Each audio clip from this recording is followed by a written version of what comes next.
Oh, hello. I didn't see my setup standing there. I'm Eric Gerlach, or someone who resembles him so closely, you can trust me on this. Not anybody else, just each of you, me, and me. In this series, we will discuss ethics, all the reasons you haven't done anything wrong, why it was like that when you got here, and how to avoid things in the future, like library fines. I teach philosophy, which does humanity as much good as sarcasm, and ethics is the branch of philosophy which tells us how to argue we shouldn't do what most of us don't want to, or don't want done to ourselves, which we do, don't, or want, often without arguing first. As Ambrose Bierce, contemporary of Mark Twain, defined it in his Devil's Dictionary, Christianity is a religion well suited to the needs of our neighbor, possibly south of the border. He also defined the self-centered as people with poor taste, more interested in themselves than in me. Bodhidharma, who some say carried Zen from India to China, said the tallest thing in the universe is the self, but the largest thing, no taller but walking just as tall, is the mind. In Zen, all is mind, never changing, and whatever else wanders in. Perhaps for some of us, possibly Bodhidharma, I don't know and he didn't choose to, the mind is as tall as the self, but far wider, possibly widest if all is mind, and that is worth reminding ourselves. I grew up in the 80s, and when we encounter egos in others, Christians, Bay Area Buddhists, or the 80s, there is always something there to remind us. I'll show myself out. It makes minding all this a Sisyphean slog, but rolling a rock uphill gathers gains and builds character, one of us at a time. Wittgenstein, my favorite modern philosopher, said we can't teach ethics, but I'm getting paid and you're getting credit or something out of the bargain, so we're all gonna go through the motions anyways. Like French postmodern philosophers and others who use words, Wittgenstein was speaking rhetorically, saying something somewhat true we often miss as if it's fully true to make it stand out. Wittgenstein also said you can't command someone to understand ancient Greek, but you can command them to go learn ancient Greek and come back, hopefully with some understanding between us. We could torture people for not speaking Greek immediately, but the rest of the Spanish Inquisition will think we're weird and won't sit with us at lunch. Why can't I teach you ethics right now, even if you get credit for your work at the end? Many things take time, like you with your work. Whether or not we have the right rules or rulers, no one can teach us to care if we shake our heads hard enough, but we can put ourselves in a position to care over time, using our words, diagrams, or an elaborate system of pulleys. Wittgenstein thought philosophy, thinking about thinking, talking out how we talk things out or don't, improves us ethically, much as Epicurus said we can't live well without wisdom. But both thought for many there is no try, like Yoda is there says, or know how to try, so they don't grow, which lets me earn a paycheck with as clear a conscience as can be afforded. Thankfully, some of us are already somewhat ethical, as our parents or guarded legalities didn't pat us one too many or too few times on the head and ruin everything. We're not starting from scratch here, nor halfway. It's possible most of you are sociopaths, though the odds aren't great. For me, are you sociopaths? Most of us are not like the lizard people who secretly rule New Zealand, who don't care if dogs love them, the pathological monsters. Most of us rise, at least, to the highly prized level of common narcissists. Monsters who don't kick dogs so dogs will love them, which is all the dumb dog's problem, as they can't get a word in. I personally enjoy what some psychologists call self-aware narcissism, though who are they, or any of humanity, to tell me anything about my personal private problems that don't involve psychologists or my future children yet. For most of us, pride is a serious pack of lions, and caring about caring is sharing, free to be you and me. Heraclitus, my favorite Greek philosopher, said we are all apes to the gods, pride is the human disease, and dogs bark at everyone they don't know. Thankfully, like Heraclitus, we are mortal, and in the meantime, between things, some of us gain glimpses of self-awareness, what everyone else calls the obvious, in our own individual case. Perhaps there is perfection beyond human pride and lives, but death, like that scary guy in Happy Gilmore, is waiting for each of us in the parking lot, and we only have some time to see what takes time for each of us to see. Hume, my favorite Scottish philosopher, the only Scottish philosopher I know, said you can't get an ought from an is. If we agree what is, we usually don't, that doesn't mean we agree what we should do with what is, or what our neighbor needs to take more seriously. I teach philosophy, logic, and ethics, and while philosophy and logic classes focus on epistemology, a fancy, finely marveled marbled, garbled, and gabled, multiple syllabled word that means how we figure out what is. Ethics focuses on ought, so we will talk out what is a bit, but mostly oughts and shoulds. Whether or not we should talk out is or apples, let alone politics or labor practices. One of the main divides in debates about what is and should be both, in the wisdom, philosophy, and ethical speculations we find in many cultures, is what ancient Greek skeptics called dogmatism and skepticism, but I don't believe them. I am skeptical myself, and a bit of a cynic, a quarter Scottish, and not nearly as humorous, which could be the coffee. Our species hasn't learned how to use all O science in Sumerian city-states to throw sandwiches down from high-rises to all the starving children yet, not in Glasgow, nor anywhere else in the Empire, which has been decently Christian, white, and scientific so far, all around the world, in fact. I am also half German, though it isn't my better half overall. In the last century, the Germans, like the French, much more so than the Anglophonics, which is most of the finest barbershop quartet yet, sing that science, religion, politics, and anything worse, like passing art movements, may have helped humanity with objective truth, which is capital, but nobody subjective knows anybody objective they trust entirely, unlike truth itself, always nearby, but in the next neighborhood over. We mortals have thought, which may be true, whether or not we find or feel it reasonable. Who do we trust with truth entirely? It isn't clear where words come from. Tristan Tzara said the secret is truth is made in the mouth, and he still considers himself, and us, quite charming, though he is now dead, so no longer an artist, nor a liar, but farewell him, for we shall use no art. Do you know any objective, rational people, after all of this science, civilization, and literature since Sumer, personally? I saw a bumper sticker once as a kid that read, "We're objective depending on your military objectives." That seems Sumerian enough of a memory to me. My modern family has German psychologists, which is a confusing hereditary condition. Germans tried ancient religion, modern sciences, even art on occasion, and after all that they tried politics, which didn't work. Between the Scots and the Krauts, I try to be the cynical sauerkrauties, point out the huge manatee at large and how the sausage is made. Sadly, sometimes it's speedboats in Florida. Dogmatism can be called, in as many syllables, objectivity, the belief that something, anything, in art, religion, science, or politics, is universally true in all times, places, and practices. Absolutely. Skepticism can be similarly called subjectivity, the belief that things are relatively true, true in some times and some places, to some extent, or by perspective. We also use the words black and white, sadly, to mean all or none, objective, and shades of gray, or more golden for Dorothy, many colors of the rainbow, to mean some and some,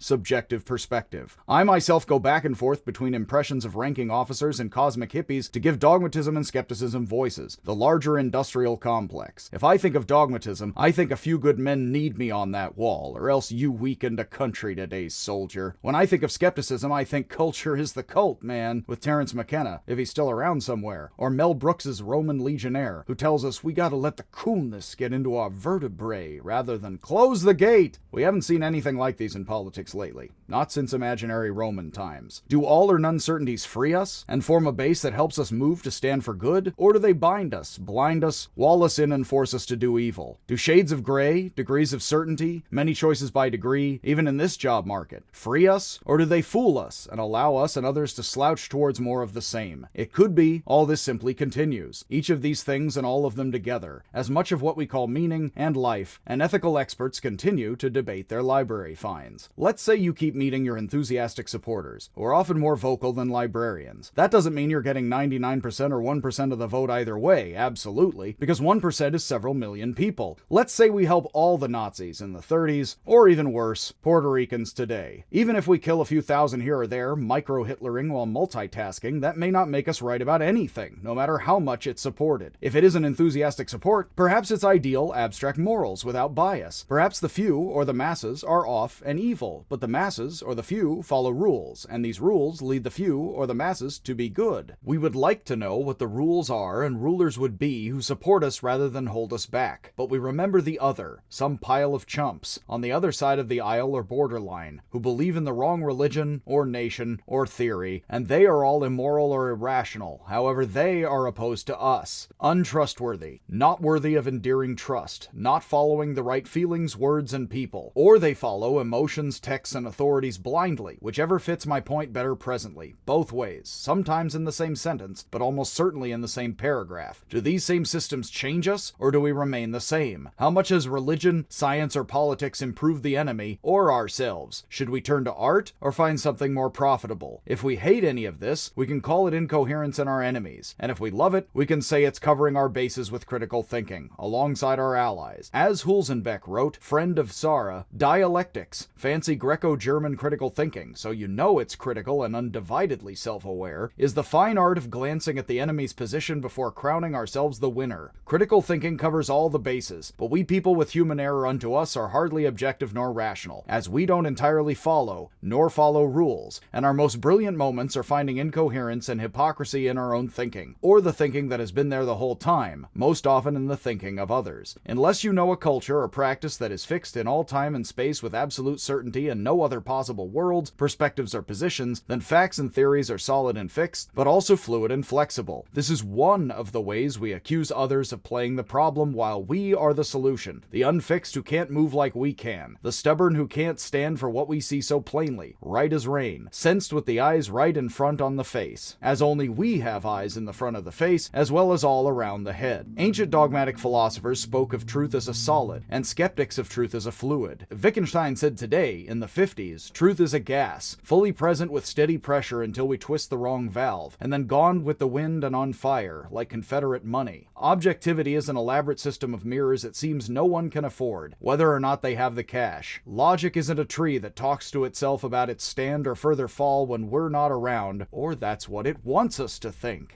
In this series, we will study the ethics, history, eyes, and ideas of Egypt, Babylon, India, Greece, China, France, Germany, Britain, and America, if we can find any, focused on how cultures express ethics as objective or subjective, as collective and personal, with some Wittgenstein, though he is Austrian, somewhat German, and was confused like myself, as the Germans weren't great at politics, as previously stated and only recently attempted. Perhaps now it's on proper stationery. I have had many students raise their single hand collectively and ask, can't we believe in both objectivity and subjectivity? I patronizingly tell them, fools! Since the 50s and 60s, full adult human beings, with all of their rights, have been free to interact with things and some others at lunch counters as if all things are both subjective and objective, Jimmy, in strange, changing, and interactive ways. We can look at many things in our all-too-human reality like the optical illusion of the duck rabbit, with a face on one side of the head like a duck, and another on the other like a rabbit. We can get at Mary Poppin, children, and pop back and forth, looking at it both ways, and then look at it as something we can see both ways, which is confusing, like staring at the optical illusion after we know what it is, and continues to be. We can look at people,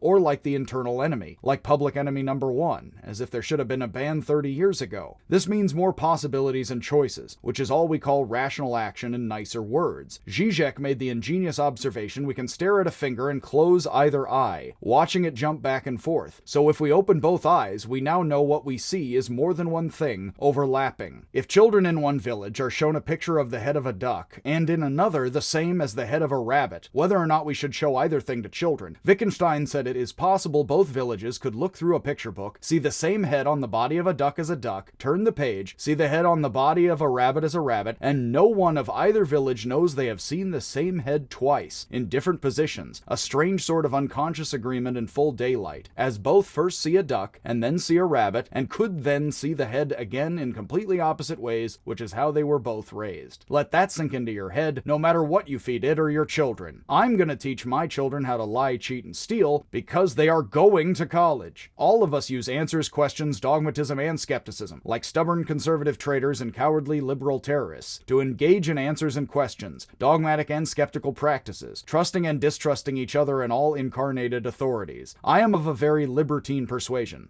though I could be persuaded otherwise. As Groucho Marx said, I have my principles, and if you don't like them, well, I have others. And all these clubs, suspiciously, still have jerks like Groucho and me as members, disreputable characters, involved in politics and worse. Even I know, with an open mind, that most use feelings, words, and reason to exclude a sex offender from a short list of babysitters, and I don't even have kids yet. I'm that empathetic. It's almost empathic, like psychics who can feel and pay attention to faces. It's hard to argue for the offender, but Wittgenstein said it's hard to argue we don't have two hands, or argue that G.E. Moore has two hands, which we don't practice arguing and Moore isn't using anymore. But it's not logically impossible it's all a hologram, just like it's not impossible to still use Moore's hands with an elaborate system of pulleys. It's just antisocial of us and could still violate Moore's trust. Wittgenstein said we should always leave the back window ajar in our thought experiments, so we can imagine ridiculous situations where parents line up for the latest restrained sex offenders if they continue to work like a magical charm with the proper authorities in place, rather than those we have now or have ever had. We do know how to redirect and network instincts with culture well, and are well into all that by now. They, and you know what they say, can continue to work out the reasoning we say is behind it but isn't fully here yet. And we hope the reasoning is in Godot's lap, riding sidecar to grandma, and will be coming around the mountain any minute now. That, in a nutshell, is the history of all too human authority and anything else that works for some of the people some of the time. Any pile of people larger than we can personally know or throw far that is also a word we share. Many wise ancients all around the world said so, thousands of years ago. Misery loves monopoly. I have found all walks of life can agree to this, and more, and less, and yet, several thousand years ago in the holy texts of the Hindus, we could read in the dim past, in the dim present, all creatures on earth run around trying to be, not realizing they already are. It is excellent and ethical advice for us, and more of why you can't teach this stuff, nor need to. My students keep saying this ancient Chinese or Indian or Greek philosophy is perfect for modern Americans, and ourselves. I reply they shouldn't speak in such confusing ways, nor all together at once, as it's hard for me to think, and it clearly shows us ancient Chinese city folk were entirely uncivil to our countryside. Chinese philosophers had their prejudices, much as we have ours today, between city and country, where men can't dare on in ease. But where people think about people who think, there's several things said worth repeating. Confucius said, "Today some bumpkin asked me a question and my mind went blank, but I thought about it a while and eventually came up with something." From the skeptical and pragmatic side, the point is to help us be fruitful as we journey, not be certain of the destination, though we all pick our passions and poisons, and Buddha said a jug fills drop by drop, forming a thick cord, or band. Buddha and Wittgenstein share a common thread that can be found throughout their thinking, much as Confucius said the common thread in his thinking is compassion. Rather than look at a thing as based in one other thing, such as Confucian compassion, looking for the single element as inner essence, what Wittgenstein called the lure of the secret cellar, we can see each thing as several other things interacting and interweaving, what Buddha called codependent arising, like a Tom Clancy novel about therapists taking over a submarine. So, what is thought, philosophy, or ethics? Several things. Thought itself is several things, a central and decentered point, one worth repeating to dogmatic and skeptical thinkers who try to base thought in one element, such as words, or logic, or emotions, or morals. Many say that there are rules, or true feelings, as opposed to what they hate. When a monk asked what the true meaning of Buddhism was, Joshu said, "Is there anything else you don't like? How about a mixed salad?" Thought interweaves perception, emotion, imagination, and verbalization. What we sense, what we feel, what we think, and what we say, all together as thought. It could be anything else, but much we think and interweave as our thoughts is several of these four, not one of them. To have ethics, we need at least feelings about things, and hopefully people. Confucius said that if someone speaks well, it doesn't matter if they're terrible. Is it the objects that surround us that make us ethical? What if our feelings are in the right place? What if we think of something good to do? What if we say the right words with the right feelings, with the right thoughts in place while using our eyes and ears a lot? None of that may turn out right, but nothing turns out right that isn't some interconnection of those. So there is certainly better and worse here and there. There may be no rules in human words overall, no good things we always think, no feelings that guarantee success, and no objects that hold us close other than the snuggly. It remains to be seen if the snuggly is properly ordered or possibly immoral. Many abuse the words logical and rational today who can afford to, and command audience, just like using moral or legal to get away with anything. If anyone tells you that some of us are rational and logical, when we are wonderful and terrible with everything, remember we're the only place we find thoughts and words we ever like, and we find thoughts and words that seem logical and grammatical we do and don't like throughout our common history. You may have been slightly misled, no matter who you are or follow, and you do have major trust issues, as we all do, with us, unlike New Zealanders. Remember, they are reptiles and don't see us, feel for us, or think of us as we do, so don't listen to their lies. If thought doesn't follow talked out, worded rules entirely, does that mean we are all equally illogical? If we don't always follow faithful feelings or feel for the rules rather than others, does that make us equally unethical? Clearly not, as we all feel there is better and worse in ourselves and others. And so, in ethics, it is is best, if we can't entirely teach it, to show ourselves how and why we thought this and that way in the past, as we reason, feel, and occasionally argue about what we should feel, think, say, and do now and then, sooner or later. Yet again, I'm Eric Gerlach, or that's what they've kept telling me since I was a kid, and remember to take your head with you everywhere you go.